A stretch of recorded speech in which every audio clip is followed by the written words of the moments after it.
Pelham's early childhood experiences and his surrounding community environment did not provide a promising background or predictor of his future life. He was born in a very rural region of his southern home state, the last child of a very aged southern black farming parents, during a time when the entire nation was still recovering from the Great Depression of the earlier 1930s. By the time he was 2 years old, and for the first decade of his life, the tuberculosis and infantile paralysis diseases dominated the American landscape, and there was no existing cure. Approximately 20% of the U.S. population were either dying or seriously afflicted during that period, including President Franklin D. Roosevelt, who suffered from his affliction and died in 1945. Pelham experienced the death of 2 of his siblings from tuberculosis in the 1940s. Due to the lack of available hospital facilities, the afflicted family members were cared for and died at home. The Lord giveth and the Lord taketh away. It may have been from these family tragedies that his parents, Anna and Henry Williams, wisely taught him that everyone is born for a purpose, and that purpose may best be realized by the concern, honor, and respect one extends towards another. His parents' words became a value symbol which defined the very essence of a human being in his thought process. They became and are his guiding principle for interaction with others on every level, and served him well in the positions he was honored to obtain. Pelham's future included assignments of significant responsibilities and authority. In his public position appointments, he managed directly and indirectly thousands of employees who provided necessary community services to millions of people daily. In his business and entrepreneur endeavors, he employed administrative, professional, and technical personnel, providing consultant services for projects worth hundreds of millions of dollars. His guiding principle in the performance of his duty with honors to his parents were to be mindful and supportive of the people who are doing the work and diligently seek to exceed the expectations of those who are being served. It may be that his attempts to hold true to these guiding principles have enabled him to reach this 90th year milestone in good health. Whether this is true or not, he continues to plead with the great spirit of the universe to grant him continued health and earthly existence for another score or so.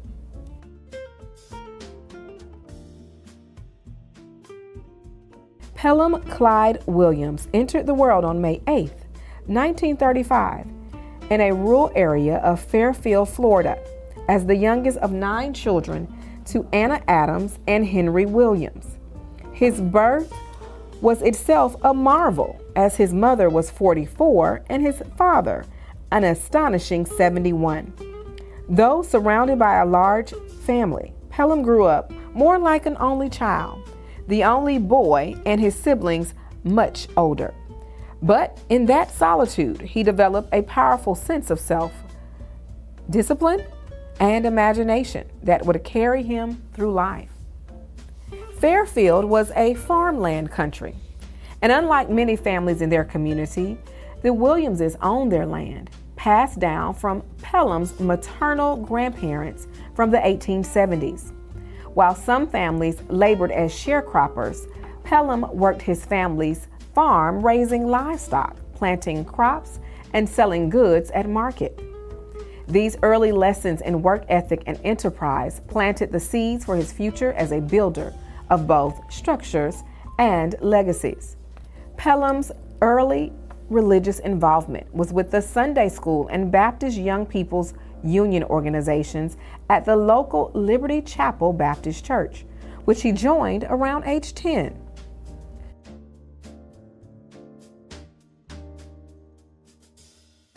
From his early childhood, education was a hill he was willing to climb, literally. He began school in a 2-room schoolhouse with 2 teachers managing 8th grades for about 80 students. Black children in grades 1st through 8th did not have school buses, so young Pelham walked miles to school every day. First, 2.5 miles to Fairfield Elementary, and then 4 miles to Blaze Pond School. Pelham walked to school alone, as many of his peers dropped out by the 4th grade. Still, he excelled in academics, often winning spelling bees, competing in sports, and exceeding most neighbors' expectations.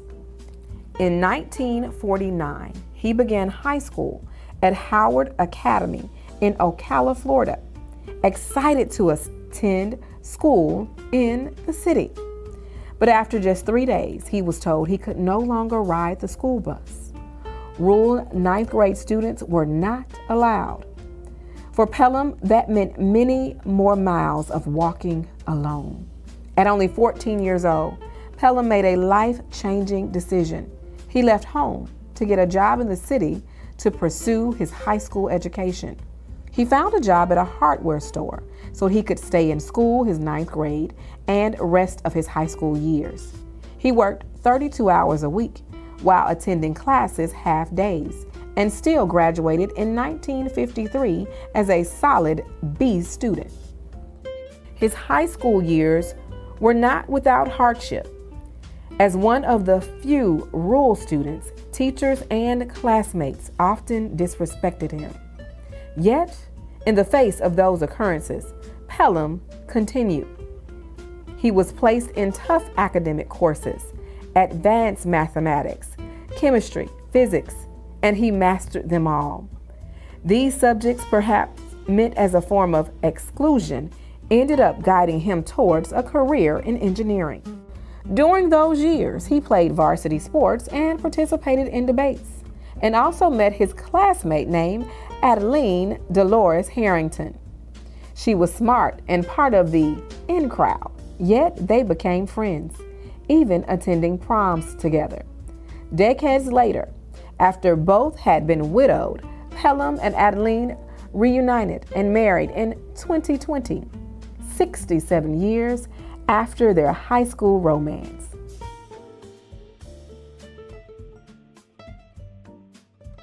Pelham joined the U.S. Army during the latter year of the Korean War and was selected to attend the prestigious Army Engineering School at Fort Belvoir, Virginia. There, being the only black student among thousands, he specialized in topographic mapping, a skill that took him across the country and portions of the Western Hemisphere, mapping land for geodetic control systems, Alaska, the U.S., Mexican border, the Caribbean, and portions of North and Central America. His job was to establish geodetic control points, monumental markers, a physical location on the Earth's surface for future generations to build upon in high precision mapping. And that is exactly what he did with his life. When he returned from the military in 1956, he enrolled at Florida A&M University. At that time, black students in Florida could not earn engineering degrees in the state, nor could they in most colleges or universities in the United States. Pelham and 9 other students, 7 of them veterans, earned pre-engineering certificates in 1957 before having to transfer to an out-of-state institution to obtain an engineering education. While many of that group decided to change majors due to the impeding cost of out-of-state fees, Pelham pressed on, graduating from Tennessee State University in 1960 with a BS in civil engineering. In December 1957, he married the love of his life, Mary Ellen Blocker of Crescent City, Florida, a Florida A&M graduate and educator. They raised 3 children. instilling in them the same values of faith, education, and perseverance that carry them through life.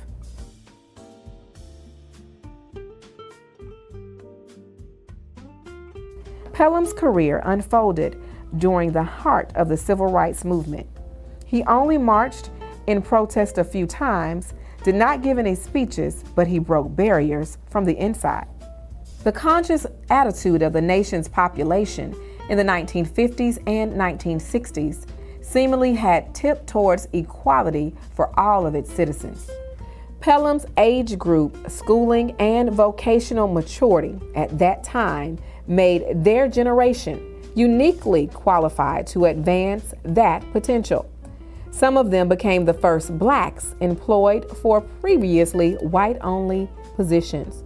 He became the first black engineer employed by the U.S. federal government in the southern United States, the first black licensed professional civil engineer in Georgia, one of the first 2 black department heads in the city of Atlanta, Georgia, the first black professional engineer appointed to the State Board of Professional Engineers Registration, the first black chairperson of Georgia's State Board of Professional Engineers, the first black president of the Georgia Society of Civil Engineering, and the first black consultants to lead multi-million-dollar public infrastructure projects in multiple locations of the country.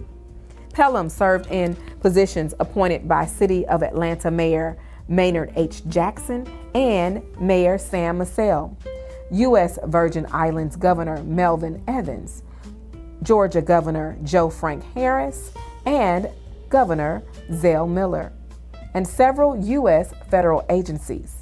His work spanned everything from airports to water and wastewater systems to highways and streets, from housing and civil defense to environmental protection.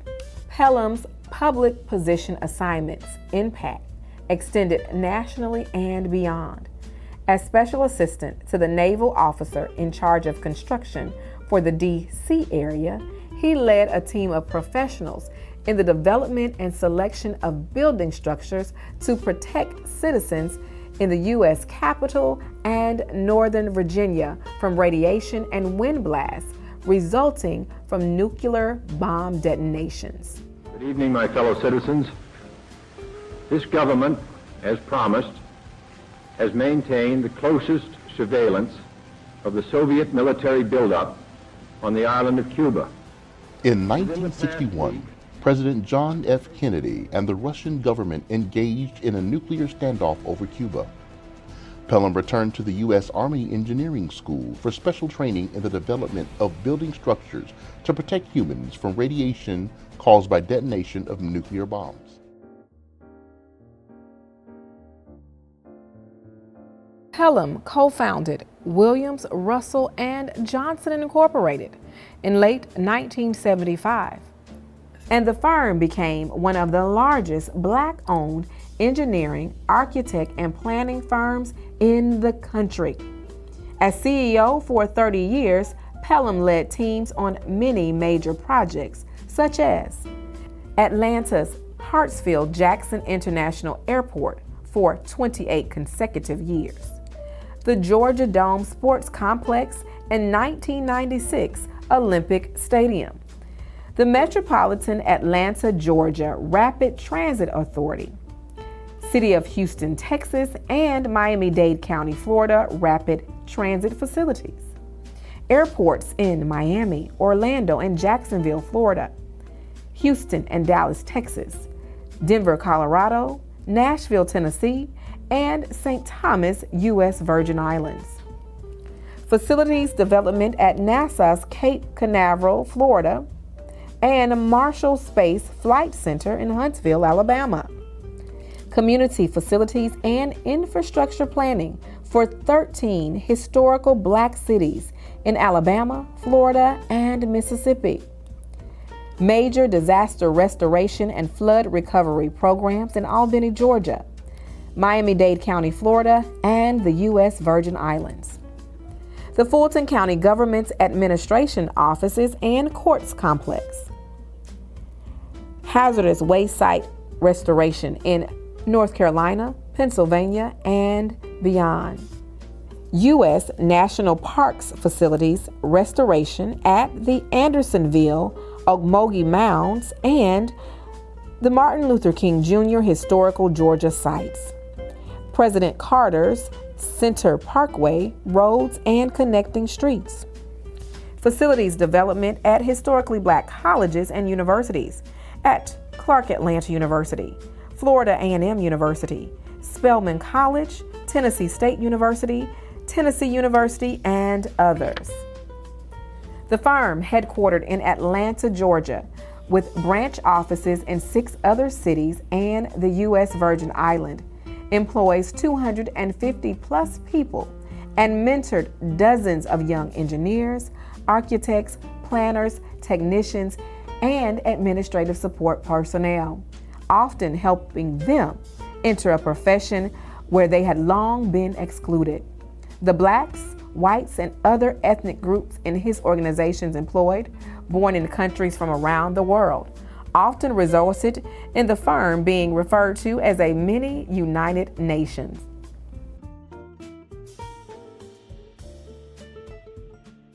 Pelham recognized the importance of civic and community organizations and was an active member of the Atlanta Business League, the Butler Street YMCA, the Atlanta Area Council of Boy Scouts of America, Leadership Atlanta, the Georgia International Fellows Leadership Institute, the Atlanta Chamber of Commerce, and President Jimmy Carter's Parkway Commission.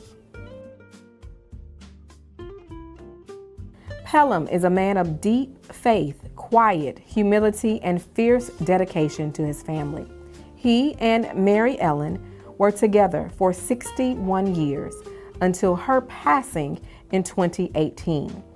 Their love produced a legacy, 3 children, Pelham III and his wife Shondal, and Pamela, 5 grandchildren, Tyrone J.T., Dr. Pelham IV, his wife Dr. Christine, Hanson, Zachary, and Anya Williams-Phelps, 2 great-grandsons, Pelham V and Damien, each a living testament to his dreams made possible. After Mary's passing, life surprised Pelham once again, bringing Adeline, his high school classmate and prom date, back into his life. Their reunion and later marriage is a joyful chapter in a life filled with purpose, grace, and growth. Adeline, a former high school principal and director of athletics, brought to the Williams family daughters, Tanya Mitchell and Charnette Mitchell, grandchildren O'Shea Mitchell Walker, Luther Floyd III, and Trevor Floyd and his wife Brianna. Adeline and Pelham spent the past 5 years enjoying travels to some of God's great earthly creations until her passing in early 2025. Pelham's parents told him, "Everyone is born for a purpose, and that purpose may best be realized by the concern, honor, and respect one extends to another." This was and is his guiding principle. Whatever position he held or had in life, his intentions were to lift those around him. It was his instinct to invite or hear their voices at the table of decision-making, granting of favors, and recognition of accomplishments. He has looked in the mirror while plundering over the aspect of his life, and his interconscious replies, "Job well done." Pelham loves spending time in person and via the internet and cell phone with his grandchildren, telling stories about the good old days, talking about current events and sports, and interacting with them regarding investments. Happy birthday, Granddad. It's an honor to be a part of the family that you helped create, and wishing you many more.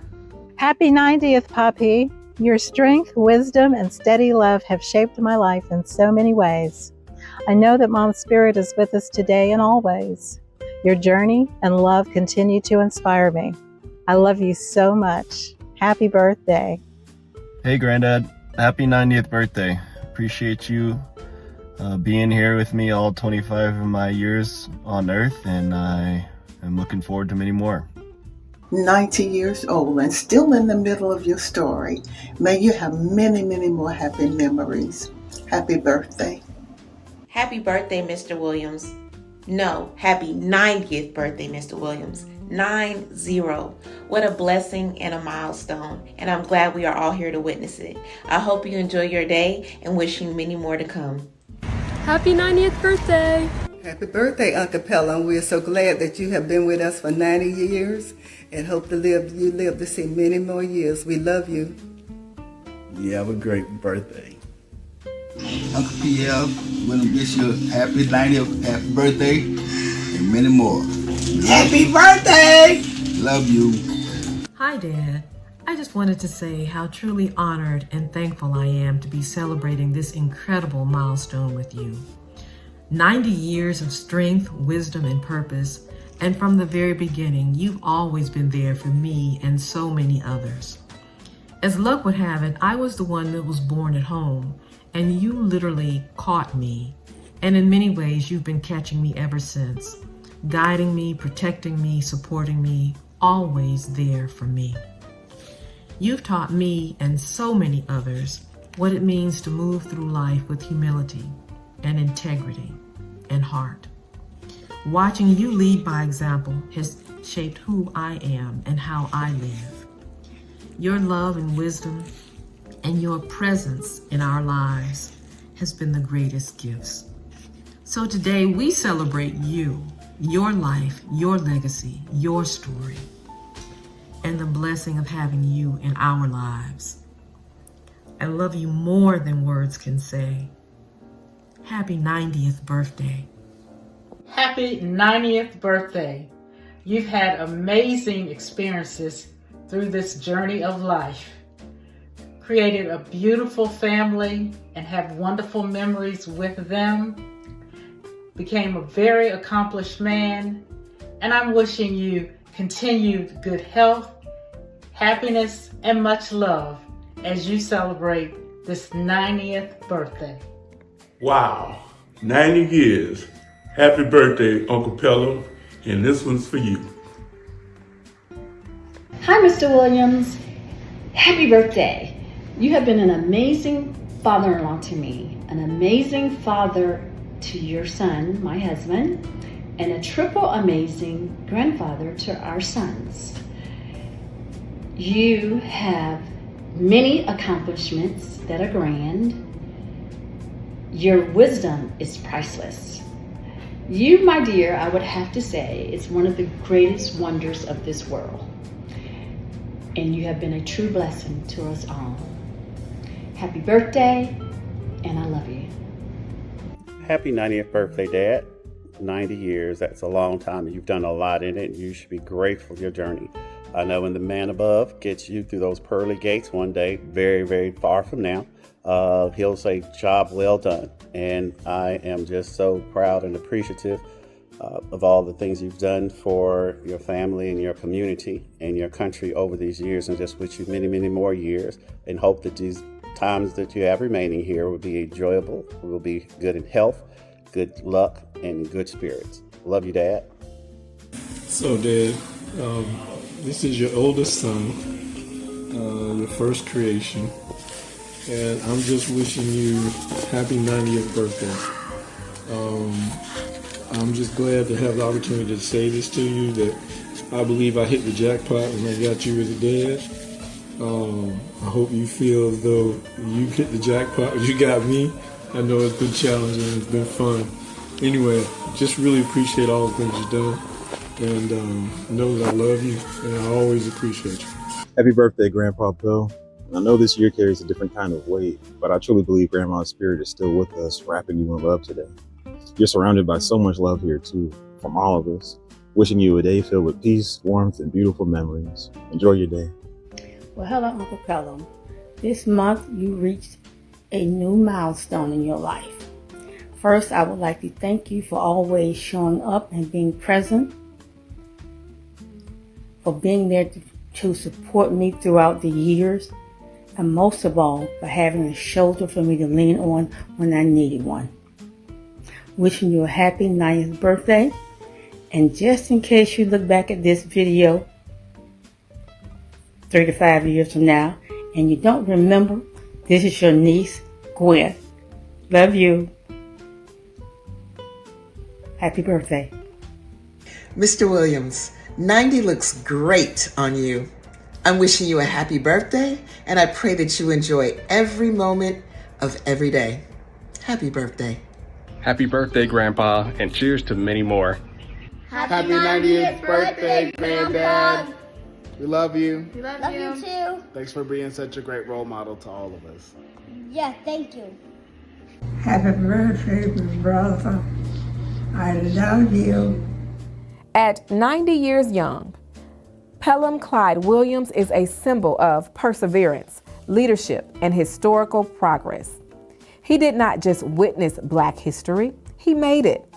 From walking along miles to segregated schools in Florida, to being responsible for providing essential daily services to millions, from being the only Black student in an Army engineering school, to building one of the nation's highly regarded engineering firms.